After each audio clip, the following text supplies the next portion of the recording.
নেপালে এসেছি প্রায় 3-4 বছর পর আবার সিনেমার শুটিং শুরু করলাম মানে একটি সিনেমা দিয়ে শুরু হয়ে গেল। সিনেমাটির নাম শিকার। আর আমার যে সিনেমা ডিরেক্টর রোমান এবং আমার কো আর্টিস্ট হিসেবে কাজ করে এবং অনেক বেশি প্রফেশনাল এবং হয় না যে ক্যামেরার কারুকার্যের মধ্যে তো অনেক ডিফারেন্ট কিছু থাকে এবং সব থেকে বড় ব্যাপার হচ্ছে যে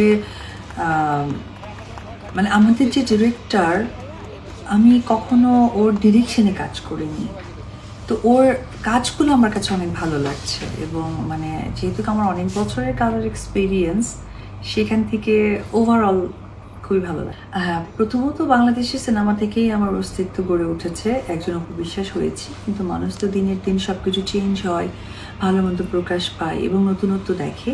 তো সেই জায়গা থেকে চেঞ্জেসটা দেখেছি, যেটা হচ্ছে যে ওরা অনেক অনেক অনেক বেশি প্রফেশনাল।